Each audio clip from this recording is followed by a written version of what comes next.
Welcome to the New Masculine Podcast.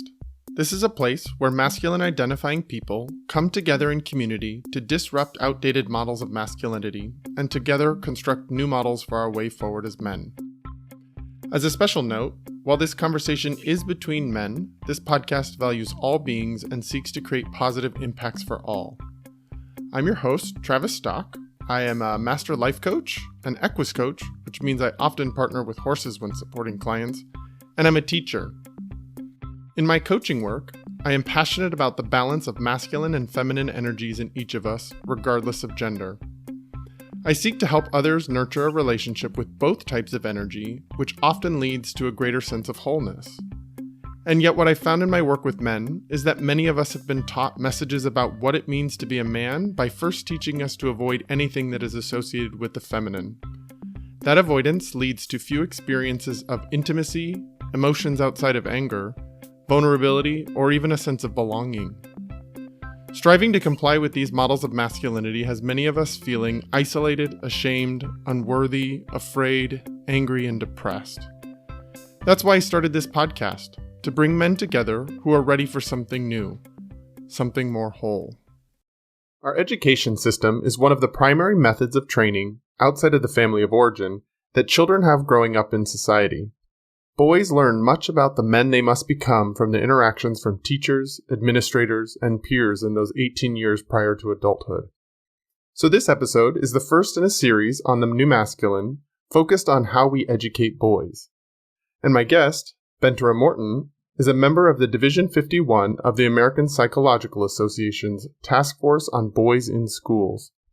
This task force offers information and resources which seek to empower educators to cultivate learning environments that enable boys to embody their full humanity, question restrictive norms of masculinity for themselves, and experience schools as places that support their creativity, individuality, and growth. Benterah, a former science teacher, assistant principal, and campus principal, is now an assistant professor of educational leadership at the University of South Alabama. His research examines the role of K-12 leaders in meeting the needs of diverse populations. He personally identifies as a father, as a brother, and as a husband. So let's bring him in, hear more about his own journey as a man, and learn about how we can create effective and supportive education systems around our boys. Welcome to the New Masculine, Benterah. Welcome, Travis. Thank you for inviting me. I'm excited to be here and looking forward to having a great discussion this morning. Yeah, me too. I am very much looking forward to it. Is there anything that I didn't share in the introduction to the podcast that you think would be interesting for people to know about you? Let's start with where I come from, I guess. I think that would be a good place to start. I am the brother of 10. So I come from a very large family. We grew up in the Atlanta area, very big family. I grew up in the Atlanta area, or metro Atlanta area. And that has played a great deal of a large role in what I do and how I respond and how I act and how I got to be to where I am today. I have 5 brothers and 5 sisters, all from the same parents. And so we've had a lot of things that really help to inform who I am as a male, as a dad, as a brother, as a uncle, and all those roles that I played through my masculine side, through my masculine identity. What would you say are the biggest things that come from growing up as a child, one of 10 children? What did you learn the most about yourself, or what was that experience like for you? One thing we learned is there is no such thing as personal boundary. When you're in a place with so many people at so many times, and we grew up in a small house, we have different understandings of what personal boundaries are, and how we engage with each other, how we interact with each other are very different. We are very close-knit at times, but you're very distant at times. Being in a large family also gives me the idea of how to share. I believe my philosophical underpinnings come from being a part of a large family and learning how to negotiate, how to engage, how to communicate, how to campaign for, how to survive in, how to engage with any environment that's there. So when I think about diverse perspectives, like my research idea, those areas of diversity come from the areas of diversity in my house. And you have sisters who do this. You have brothers who do that. You have, we all do different things, see different things, believe different things, engage in the same situations in different ways. And those perspectives, I think, have to be valued from that area. It's a huge training ground for our current world. We're not so necessarily so good in our current world, at least in this country, at seeing diverse perspectives and different approaches to things without separating and creating conflict where that's there. It's so true that we're not able to, it's a detriment to us that we're not able to engage in diversity and really see the benefit in diversity and see the benefit and the value of having a diverse perspective. I mean, I think about it, if I'm drawing a picture, I can draw this one picture. I mean, sitting here and having this conversation with you, we may have two different experiences, but both of those experiences are valid. And for me, growing up in that training ground that we talk about, my family in that area was the training ground that said that, yes, there is a different perspective. And while it may not be the same perspective or view or value that I have, there's still validity there. And it is my task as a human, as Benterah, to really allow you to live who you are without imposing my own values and views on you. Because one, I don't want you to impose yours on me, but two, I want you to live your true area of authenticity in being who you are. And to do so means that I have to take my levels of labels, of ideas, of constraint off of you and allow you to truly be who you are. And then for me to value you in that area. Oh, we are already going to have a great conversation. I can tell. This is great. We're so aligned around this piece around imposing our perspectives on each other or opposing our ways of doing that.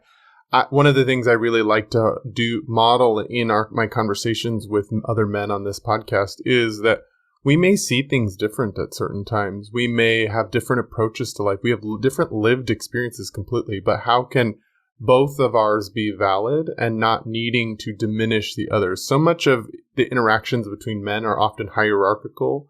They're power oriented. Who has more? Who's the alpha? Who's the beta? Who has more power? Who has less power? And I just think that's kind of outdated and no longer is in service of our ways of being with each other, our safety with each other, our well-being with each other.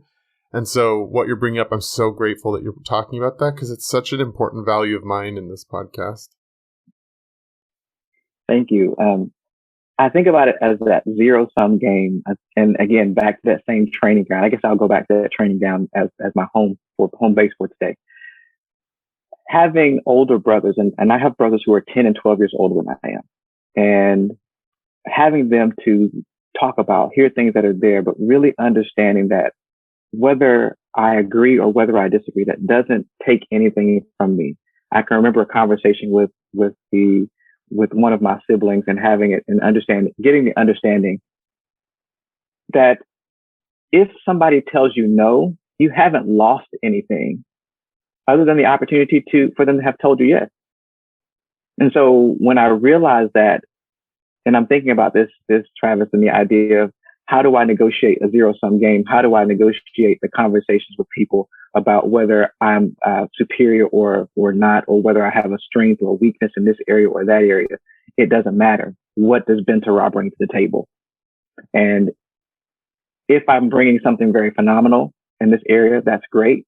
If I'm not bringing something very phenomenal, that too is great. And it's an opportunity for somebody else to step up and show off the areas that are there. But if we don't bring anything to the table, then we don't eat. We don't have anything to move forward with. And so I think about that realm of how do we really help ourselves be successful in life, but we don't do it by ourselves.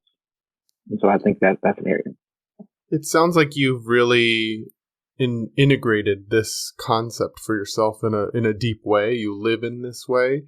And it seems so natural on you. And yet I don't know that all of us as men are as good at that as you said, like bringing your strengths where you have them. And it's still also okay if you don't have a strength in that area. It's an opportunity to learn. It's an opportunity for growth and mentorship when you're sitting in spaces with others, when they're bringing their strengths to the table.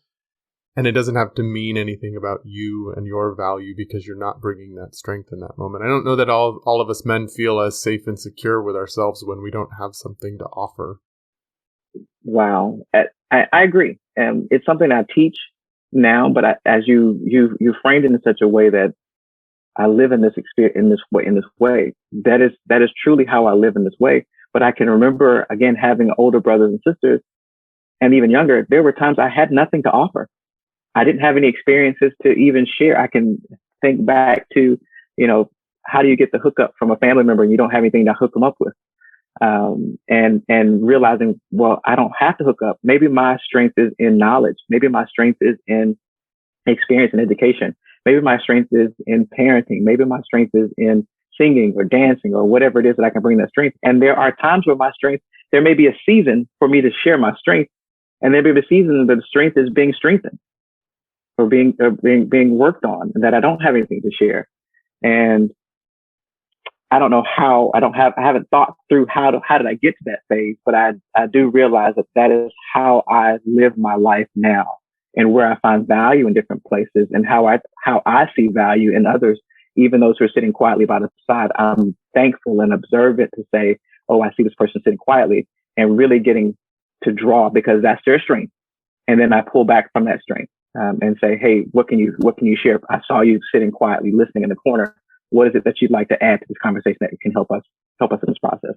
But I also have a strong value to see that if we do this by ourselves, we're only doing it one is good. But you can really put multiple people to add. It's our options, our potential is exponentially higher the more we have a collaborative effort to make a decision or make a thought process. Yeah, I think that's the biggest transformation that we as men are going through in our sort of ideas of masculinity, is sort of moving away from that lone wolf. I have the strengths. I'm the one that has to provide. I'm the protector. It's the I focused, into a bit more collaborative, into a bit more of a we focused thing. Because as we keep seeing, the more and more we get out there and we isolate as the lone wolf, it's actually not very sustainable to do that.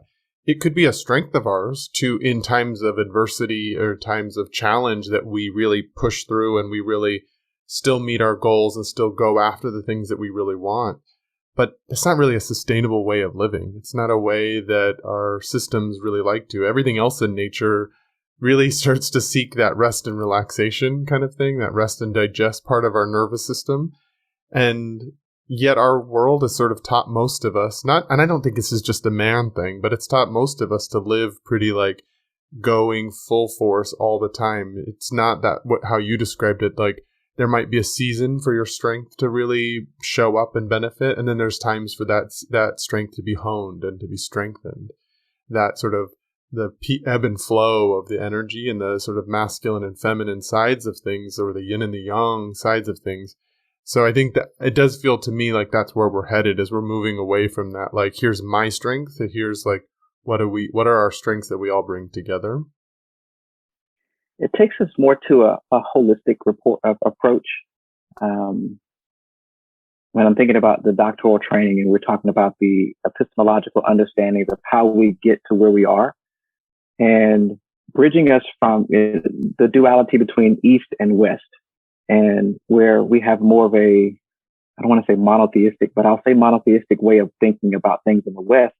But when you go to the East, there's more of this, not a polytheistic way of thinking, but there's more a holistic way that we are, as I think about, I am because you are, that we think about the Ubuntu idea of how do we make this happen?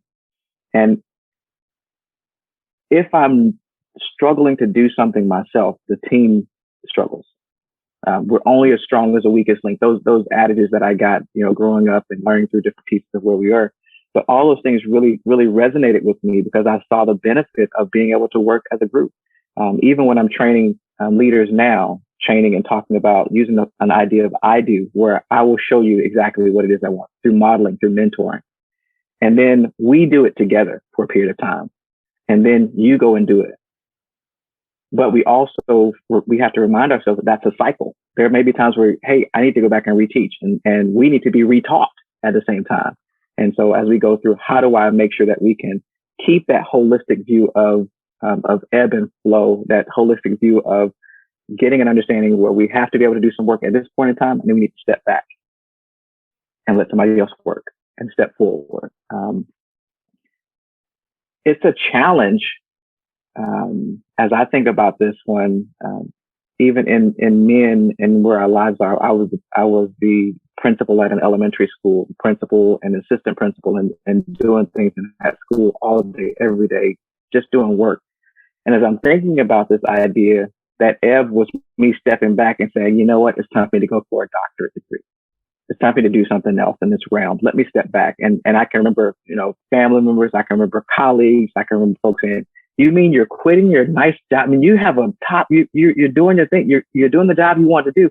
I really am, but I need to go and learn more. I need to go do something else. And being able to stop that, and having those battles of wait, how are you going to survive? Who's going to take care of your family? How are you going to make money in this period of time? I mean, you really had a nice paying job and you're about to quit, sell your house and move 2 states over to go do this work. Yeah, we can do that. But that challenge was me, I think, living out what I believed in, not even realizing at the time that I was living out what I believed in. That example points out so much of the sort of interesting box that we as men are put into by our loved ones, even well-intentioned loved ones, is that box of how are you going to provide for your family? You can't take time off from that really good job. You already got there. That you got to stay the course with that. You can't develop and learn more as a human being, as a professional. You need to stay focused on providing. That's obviously in our culture, such a valued archetype is the provider for men. And even in those spaces where we are stepping forward and developing ourselves, it's amazing how many times we get into that. Wait, don't do that. Don't step out of this box. Don't step out of that archetype. And a lot of times that comes from a really well-intentioned place, and yet it also is limiting for a lot of men. I find it very limiting in the sense of how do I step back? But I will say that part of my tutelage or learning and how to do so came from my partner. And when we got engaged and got married, I would love to have my wife, to stay home with the kids whenever time. And she has a different mindset than I do. And I'm glad that she does. Because she says, okay, if that's the case, then when we start getting together, or when we get together, let's live off of one of our salaries.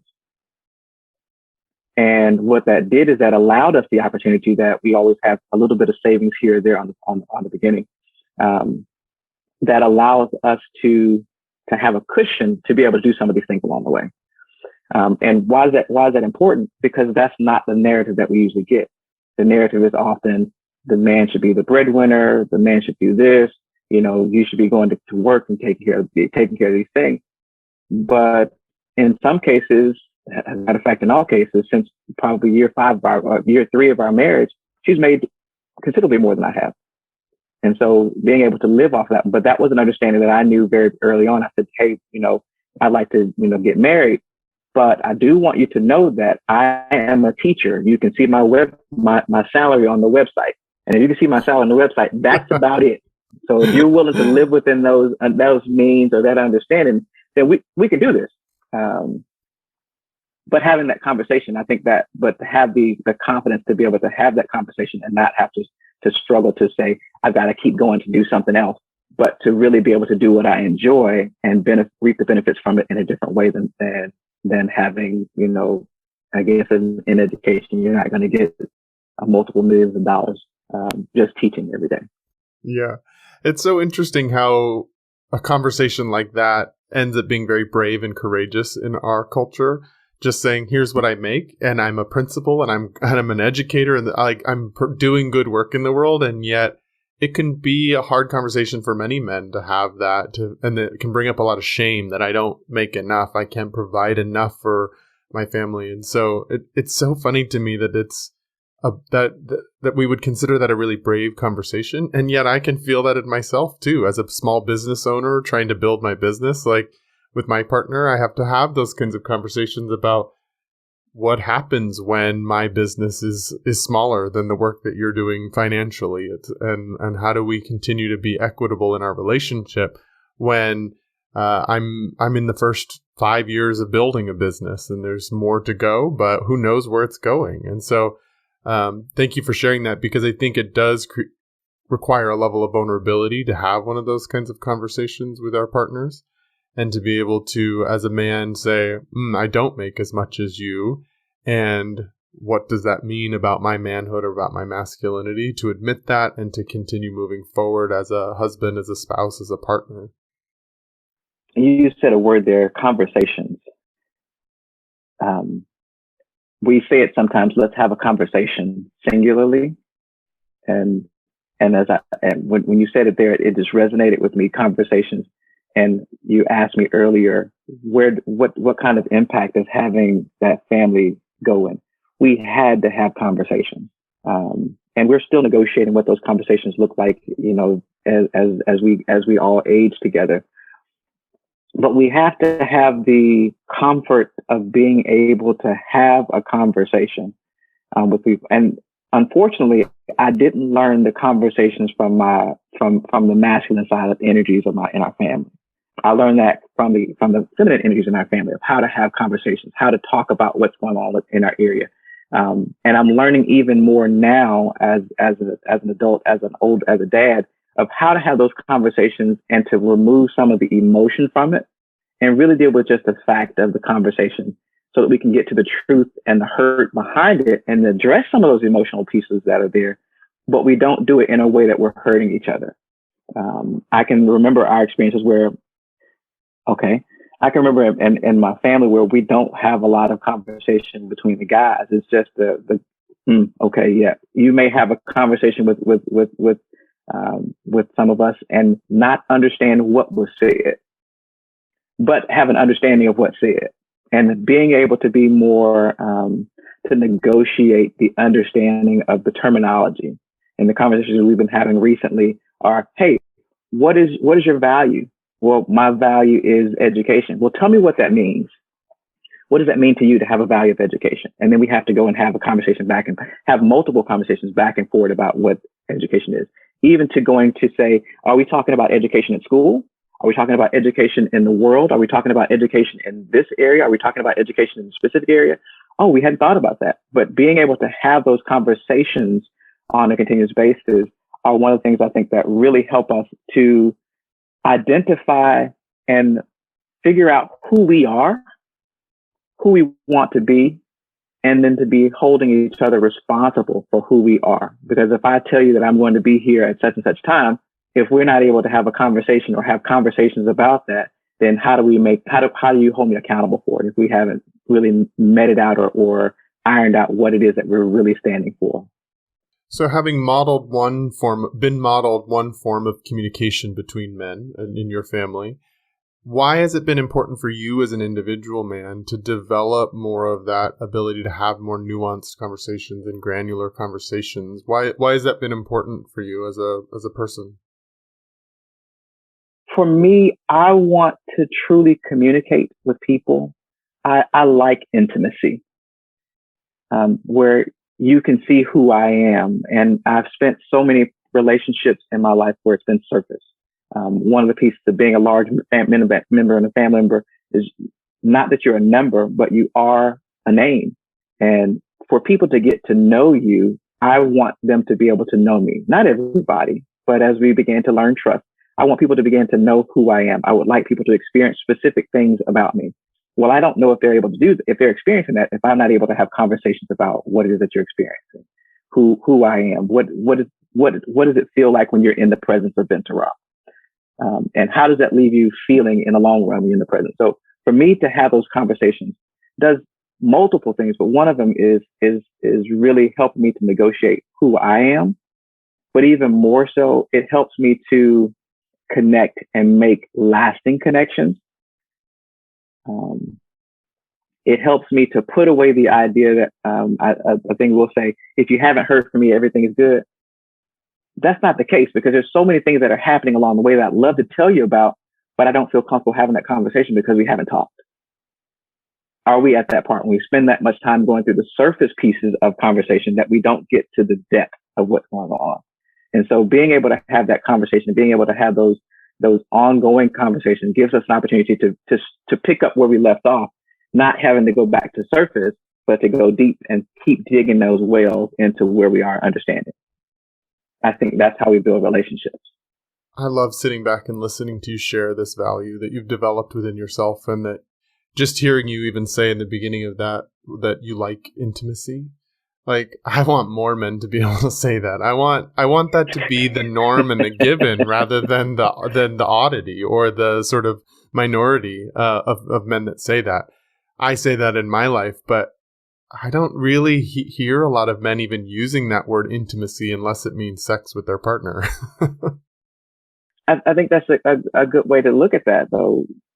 We oftentimes don't negotiate what these words mean. And intimacy is so much more than intercourse.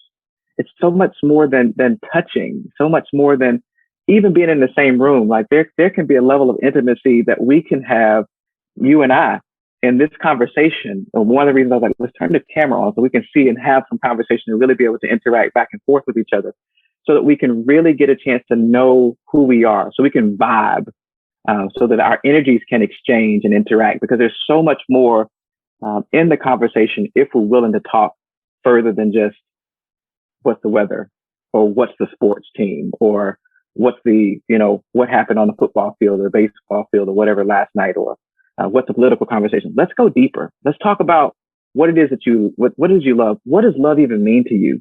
What does, how do you, question what one of the guys asked me, where do you go to get new information? And just being able to ask those kinds of things, because there's so much more out there that we have. I think we're so much more complex as men than we could ever imagine. And we're only able to live on the iceberg, on the tip of the iceberg. And there's so much more of us living and being of who we are that we don't even get to engage with, not publicly. And because I can't do it publicly, I'm afraid to do it at home by myself, or engage or find people who can engage that and dig into that depth. And I'm tired of being iceberg shallow. I really want to be who I am in every aspect of where we are, because there's so much more to me out there that even I haven't identified yet. How have you created such psychological safety around that for yourself? Because it's not modeled for most of us. That's not told, we're not given permission for that. I think as you're talking about the sort of diverse populations is one of your, or diverse needs is one of your areas of study, I think about myself as a gay man in the world.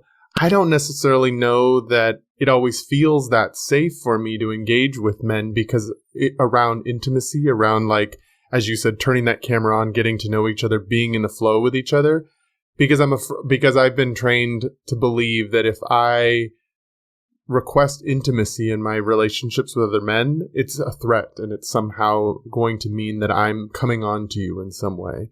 It doesn't mean that, it's like almost in some ways, it's like I have felt at different points in my life like I wasn't able to have that kind of intimacy with other men because I was gay. And yet I want intimacy with men without sexuality. I want that depth. I want to know what's underneath the tip of the iceberg. So how have you created that for yourself? So again, I told you I have older brothers and I have a younger brother, and we have been in conversation for years about different things that were there. And I haven't spoke much about my dad yet. So let me talk about my dad for a few moments. My dad has been static for me throughout my time. And while he's the oldest of his family, he knows and talks about different pieces of his experience. He also is quiet yet talkative. So like I can remember having the first full conversations with my dad. Dad never talked on the phone, but I can remember having the first full conversations with my dad. I had to be in my mid 30s, where it was, a 30-minute, 45-minute, hour-long conversation on the phone. And it was an opportunity to really have those conversations. So I spent that time talking with him, but he always gave us little nuggets, or gave me little nuggets here or there about some things that were going on. But I also got a chance to watch him interact with others. And I didn't see him interact with a lot of men. We didn't have other men at the house to come by and visit. I remember him having conversations about, how his groups of friends.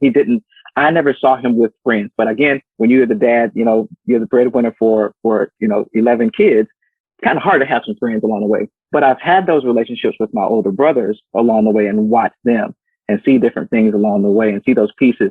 And we have those conversations about, well, what are you thinking about this? One of my brothers was talking the other day and talked about, just some of the things that we did that were a blend of masculine, feminine, and being in a house of girls and a house of all of us together. You could be whoever you were in this place, and it was a safe place to do so. One of the pieces I've learned along the way as I think about how do I create that space.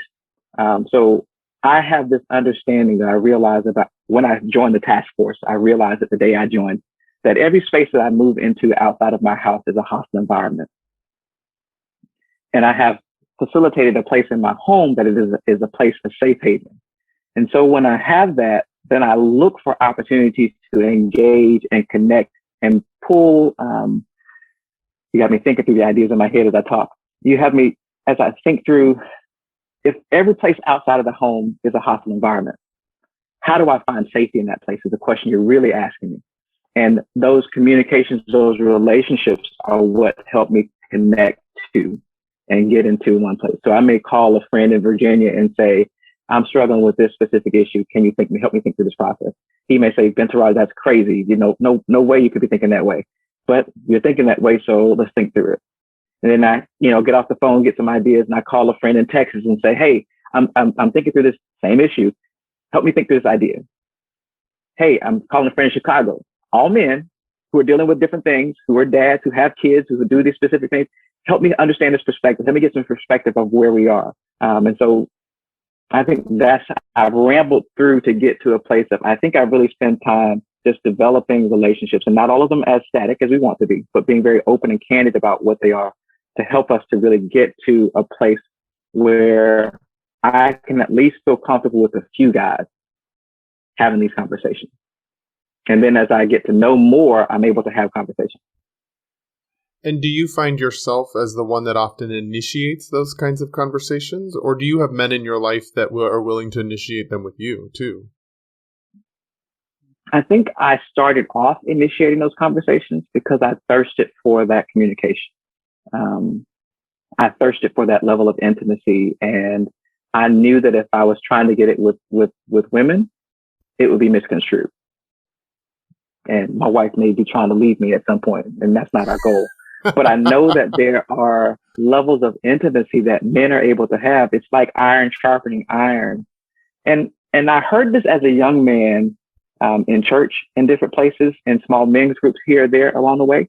And so I guess I've taken that piece and tried to run with it and find ways of building those relationships. It's not easy because we're still battling with the idea of, hey, I'm not willing to share this with them, but at least being open to have that conversation. So I think I do initiate some of those conversations. I probably initiate a lot of them, but I've had some of my older brothers who've initiated those conversations with me, who've kind of modeled that behavior along the way.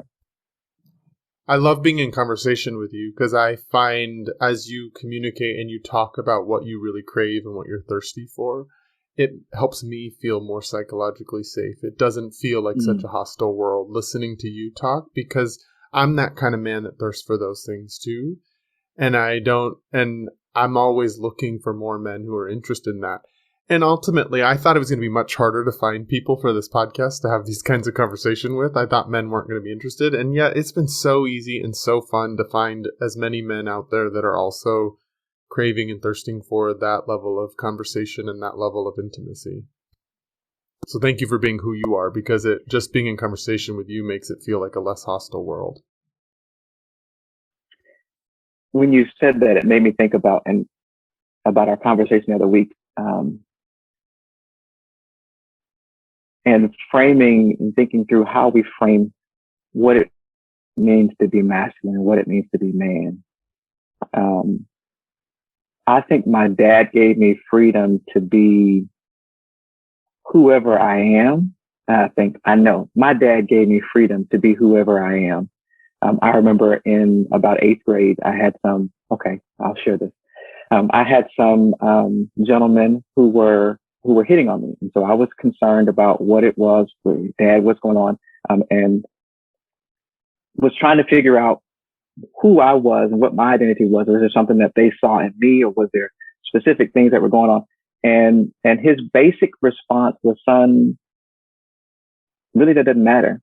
What really matters is who you are and who you want to be. And you're my son either way. I mean, that doesn't change our relationship basically in that conversation.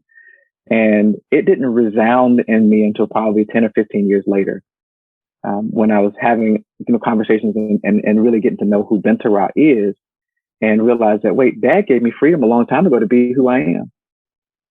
By simply saying that doesn't change our relationship, and that was a very freeing and opening piece to get in the, late 80s, early 90s conversation.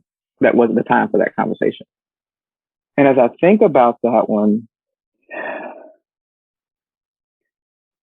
we have these ideals of what men are supposed to be. I can remember being a man of color and having people say, well, there's the men of color, fathers of color are a dying breed, or they're not around in this process. And every time I look around the room or around the place, I've got brothers, and they all are very active in all the children's lives.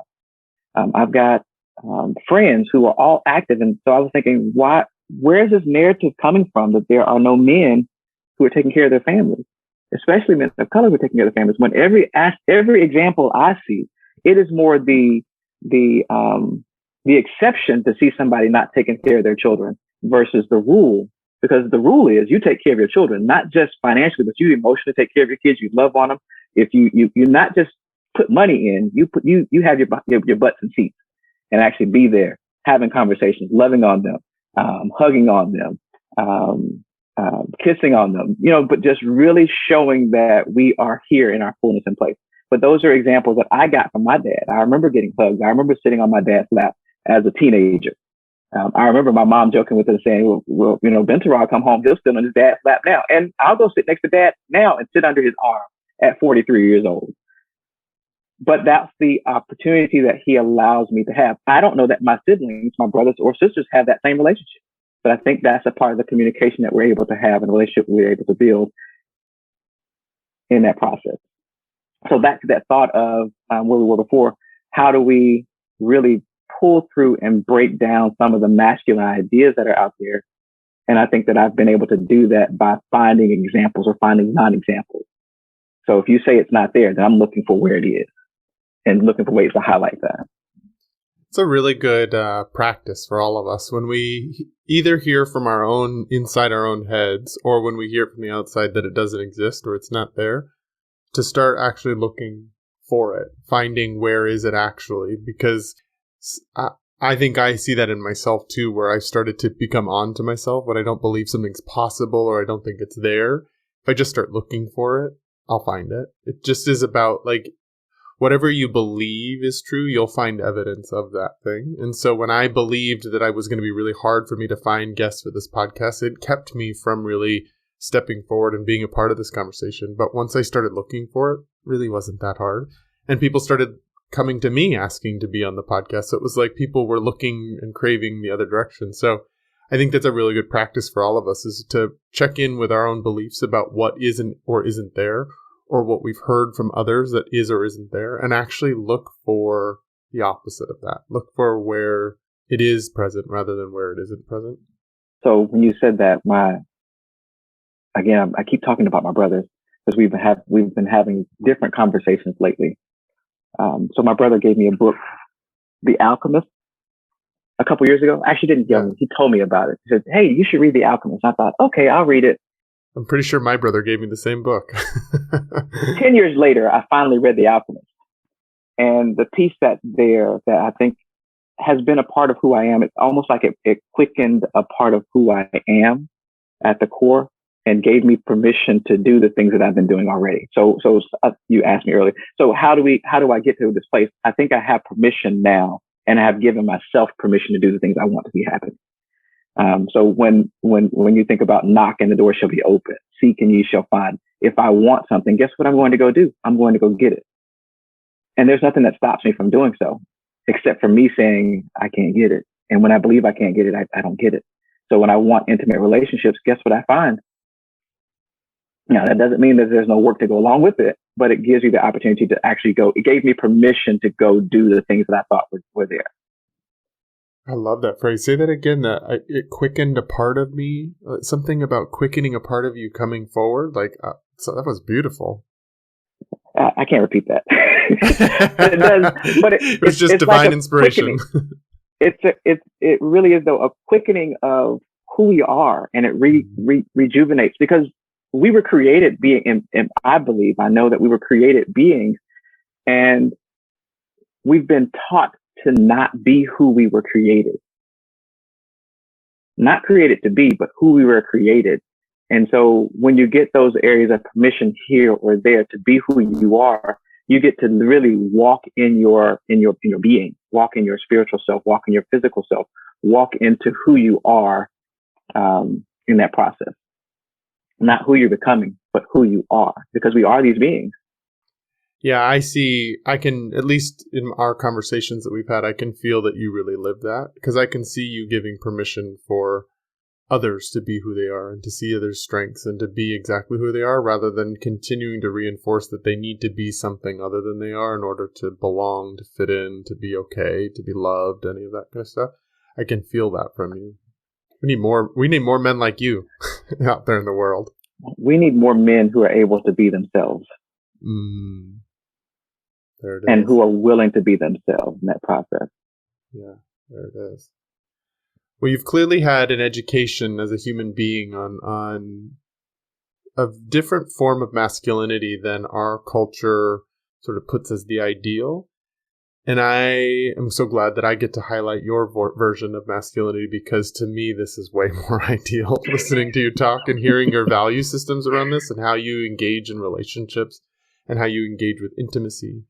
So there's this human being that's developed into this really mature man that's out in the world. Curious to hear more about the work you're doing in the world.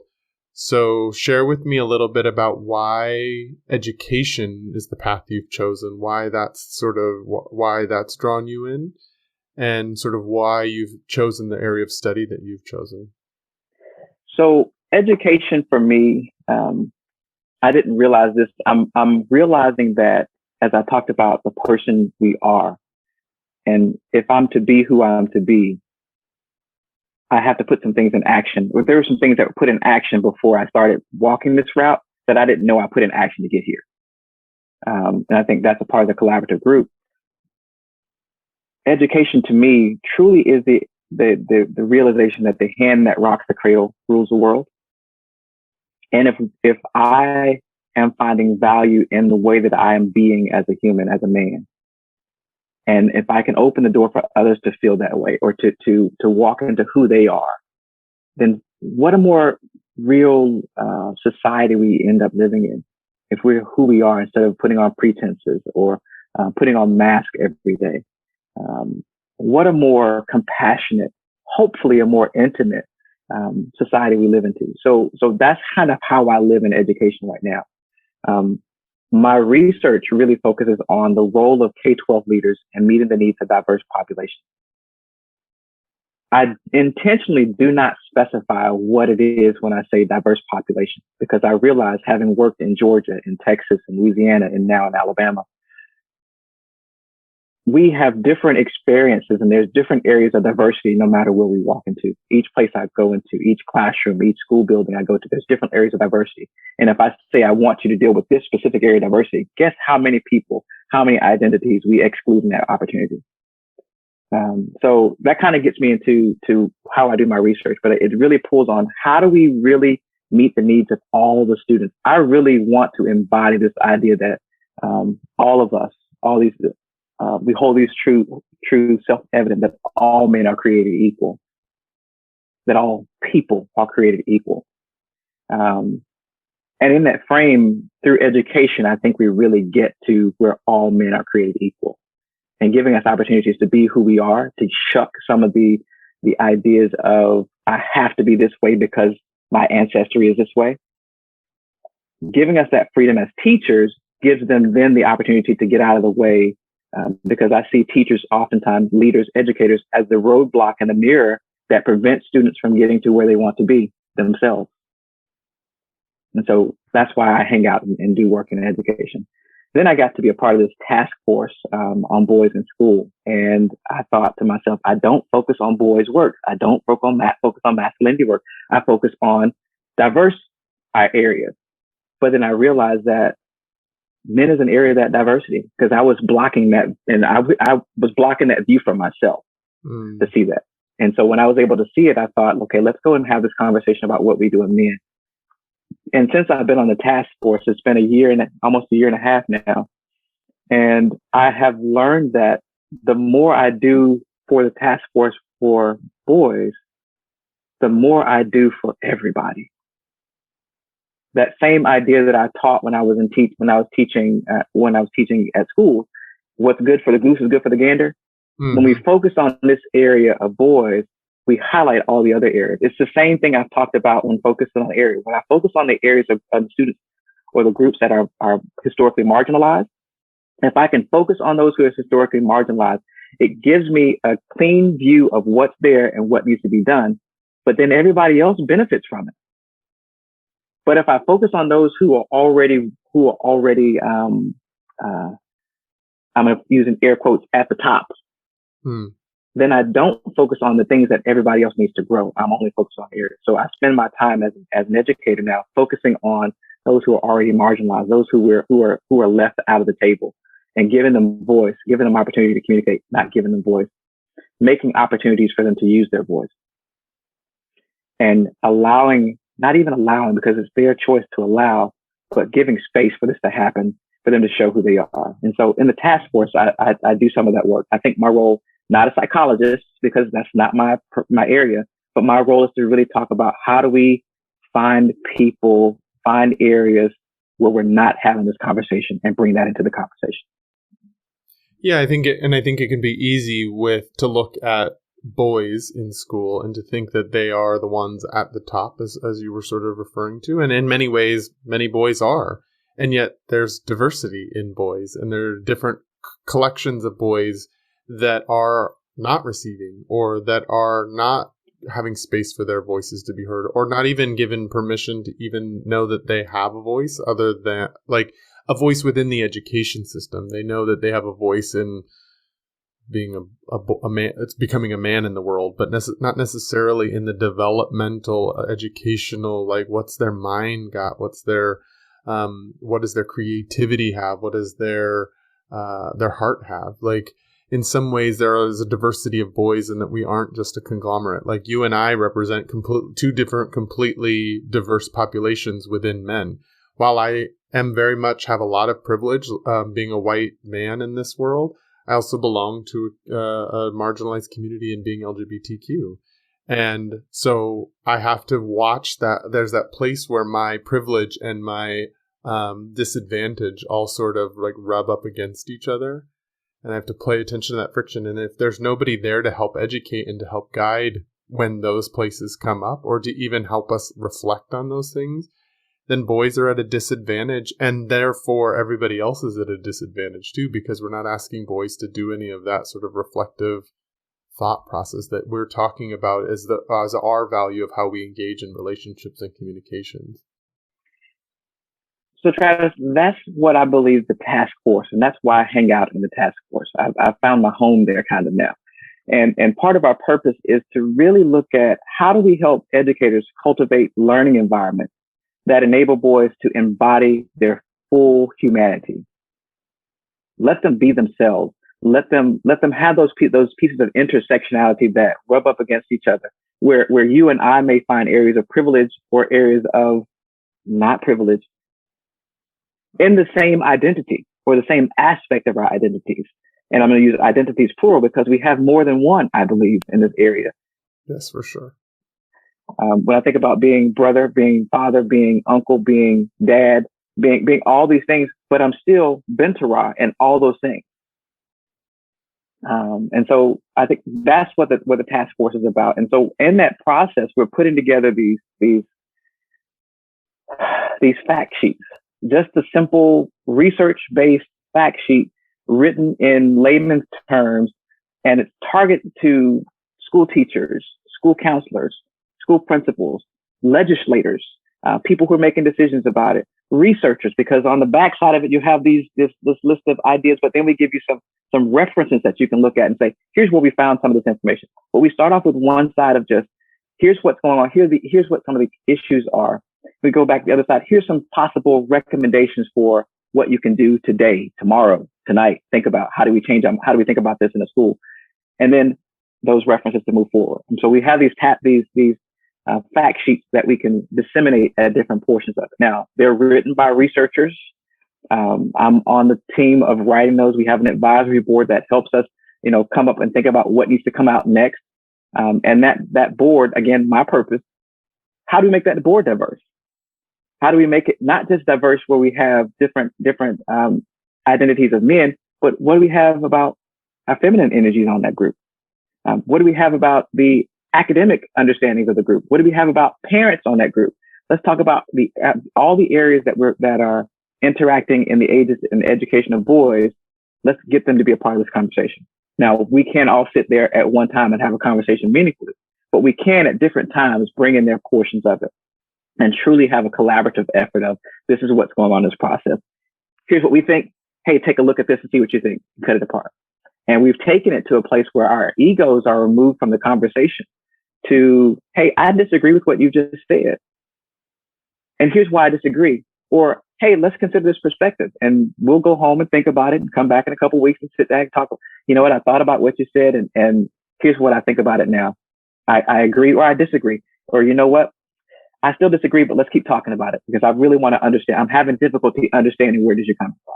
And being able to have those conversations and then provide these fact sheets that really come out and give us a meaningful grasp of where we're going to do from there. I think that's why I wanted to highlight this task force, because I love that there's such a collaborative energy around it and that it is a diversity of collaboration. It's not just white men sort of telling what we should do for boys. It's gathering all different kinds of perspectives, not just in our identities as our racial identities, our gender identities, our sexuality identities, but also the roles we play within children's lives, like teacher versus principal versus legislator versus parent. Like we all bring a different vantage point that adds to the mix that actually is going to help us move forward. What are the topics so far that you and the task force have created fact sheets around and that are actually helping to educate people around so far? So right now we have 2 fact sheets that are out there ready to go. Actually already published and on our website. The first one is called Exploring Boys, parentheses, Misbehavior. And we are intentional about the wording here about misbehavior. We don't want to give the impression, actually, we want to shine away from the impression that boys are going to misbehave and really just talk about what does it look like when behavior is not in line with what we see in an educational setting. And so that's one of the first one. The other one we talk about is learning disabilities. And again, we talk about behavior. It could be exploring behavior, exploring misbehavior for anybody, in learning disabilities for anybody. But we target, again, that specific area of boys. What are we doing in learning disabilities? Why are boys being identified? So we identify that boys are more likely to be identified as having a learning disability. Boys of color, even more. Specific sex of boys of color, even more. So why is that? And we talk about why, who is the one who's making these decisions to identify, how's the research even talked about making identifications for boys? If schools were designed for boys, why are so many labeled in this area? And then what do we do in a classroom setting? What does a counselor do? What does a school psychologist do? What are some things that we can do to really help our boys be successful? So those are 2 that are actually on tap right now. One of the others that's on the way is called distance learning. And it's looking at how do we educate boys at a distance? When we were in the pandemic, when we started, we still are in the pandemic. We were in the throes of a pandemic where we were, people are doing, when we say distance learning, that's virtual learning, that's online learning, that's where we have correspondence learning, all these different types of learning opportunities for our students to have. And what are we doing to help them be successful? And what can we do to really touch and reach out to boys? So one of the things that you'll get for each of these areas is what can we do to focus on this specific thing for boys as a whole? Another one that's on the way, I'm actually working on this one specifically, that deals with what are we doing for, how do we identify and how are some of those boys identified as gifted and talented? Or how do we work with kids who identify as gifted or who've been classified as gifted and what's going on? And then even paying attention to what are some of those behaviors that you see in a classroom that one boy may give, where you see two boys who have the same behavior and one is classified as something that's gifted and one is classified as something that's deviant, and having those conversations about, again, back to the teachers and this is my educational portion of how do we get ourselves as the roadblock and the mirror out of the way so that students can be who they are. And why is that topic the one that you're working on about the gifted boys? Why does that one feel important for you to really have your hands in? I have my hands in it, and I raise my hand for that one because I really see that can be an area of misuse.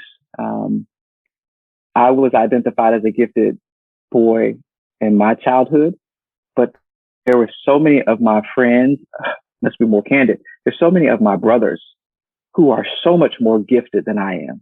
I mean, academically, I worship I learn at their feet. Daily in these conversations, but for some reason I was identified as gifted, and so for me that's problematic. That there's so many who are overlooked as gifted for whatever reason in their behavior, who have even more of an idea of a gifted. So let's talk about that and really talk about how it is that we really meet the needs of all of our students, and not use gifted as a tool of segregating students into one place or another. It's interesting how that does create a bit of a segregation. I remember I was identified as a gifted kid also in school, and we got taken out of our normal classes and put in other classes. And there's an interesting energy that is created for the kid who is identified as gifted. And it's also interesting for the kids that are now, quote unquote, left behind in the normal class. And what does that create? I'm glad you're really pulling on this, because I could even remember feeling, I remember being so grateful that I was identified as gifted, because I think I would have felt a lot of shame had I been one of those kids that wasn't pulled out of it. It was like part of my ego's like satisfaction to be in the gifted program rather than the one that was not gifted. And I think it is important that we learn how to show up for those children that do have minds that are further along sometimes than and in their ability to absorb information and integrate information. But how do we do it in a way that still continues to allow all children to thrive and not sort of be more separative, segregative, or even classist in some ways? You've hit the nail on the head in that idea, because I see those ideas. It's like since we began in education, our goal, so let's just go and say that our educational system is built in segregation. It's built that way. It's built in the ideas of supremacy. And those ideas are predicated in everything that we do. They go back to all the areas of the fact sheet that we're talking about. When you look at exploring boys' behavior, misbehavior, it's based in segregationist, supremacist ideas. Learning disabilities, rooted in supremacist ideas. Distance learning, the way we distribute distance learning, even during our pandemic, built in supremacist ideas. And so if that's the ideas, then how do we get past that? That's the fruit that we have in our area. That we have to, it's in everything that we've done, everything that we do. And so how do we get through that? Well, we really have to get out of those ideas and start thinking about and having values about inclusion, values about collaborativeness, values about how do we keep people together as opposed to how do we separate them out. So for you as an individual man, what is the most important part of engaging in this task force on boys in education? Like, what do you hope to create in the world by being a part of this? I hope to create, Travis, an opportunity and a place for boys to be boys. not boys to be boys in the sense of, well, we're going to have locker room talk or have these things that are there, the traditional sense, not even traditional sense, the current way that we believe that boys should be behaving. And we say believe because we foster and support those ways. I want boys to be able to be truthfully who they are. If I'm a more feminine leaning boy, okay. If I'm a more masculine leaning boy, okay. But what does that mean to be a more masculine leaning boy? If I want to love on animals, if I want to love on people, if I want to be intimate with people or conversations, not sexually intimate, if I want to be intimate with people and have conversations, then it's okay. If I want to be a boy who sits in a tree and reads all day, and that's okay. If I want to be a boy who is working on cars or choosing not to work on cars, but learning how to take them apart by encouraging others to do so. If I want to do whatever area of life that I want to live, I want people to be truly able to be who they are. And I think that my opportunities on the task force gives us an opportunity to begin having that conversation and engaging and setting that environment for people to truly be who they are. Because I feel like if we can be who we are, then I don't have to be somebody else. And if I'm truly confident in who I am, I don't need to bully anybody else. If I'm truly able to be who I am, then guess what? I might be able to help somebody else be who they are. I'm so glad that there are educators out there like you. I find in my experience and what I've observed, there's oftentimes that educators are participating in the policing of children's behaviors to teach them who they shouldn't be. And I'm just so glad that there are educators out there that see the benefit of actually allowing kids to be who they are, raising them up, helping them see their strengths, helping them be like giving them permission to continue moving through the world exactly as they are. Of course, there are ways that we have to sort of offer discipline if a child is hurting another child or taking from another child. Of course, there are ways that we have to engage with certain boundaries around children. But when that is the focus, the punitive style of education, the control style of education, the classist style of education, the supremacist kind of education, it doesn't actually work anymore. It's an old model that's outdated. And what you're talking about is, I think, where we're heading as educators for sure. So I'm going to challenge you there. You said it doesn't work anymore. Did it work in the beginning? Did it work ever? Yeah, that's such a good point. and I'll have to say that yes. And to be candidly honest with you, it's working perfectly right now for what it's designed for. Right. And the question is, do we want that design to continue moving forward? Because I can think of myself. I have played a role in supporting the supremacist ideas of education. And it takes a conscious effort to truly work at, I write about this in one of my articles, about getting out of the way and being a cultural inability of me because of who I am, that I have an inability to work with others in educational excellence. And as I think about that, how do I get out of that role? I framed it as a way that we don't really get out. We have to find ways of accommodating for. And so we accommodate for the roadblock in the mirror to get ourselves out of the way so that we can truly stop doing the things that are feeding into this idea of separation for our educational system and work on how do we get people to work together in an educational system, our process, not just in an educational system, but in our world. And so getting myself out of the way through activities and actions and communications and intimacy and trust building and all these things along the way. Well, you're clearly an important voice on this task force and an important part of the collaborative energy, that a vital voice, I would even say, more than important, a vital voice in this. And I'm so grateful that not only are you voicing your ideas and your beliefs and your thoughts there, but you also came and joined me on this podcast, and that are just sort of sharing the man that you are and the work that you're doing in the world. I really appreciate it.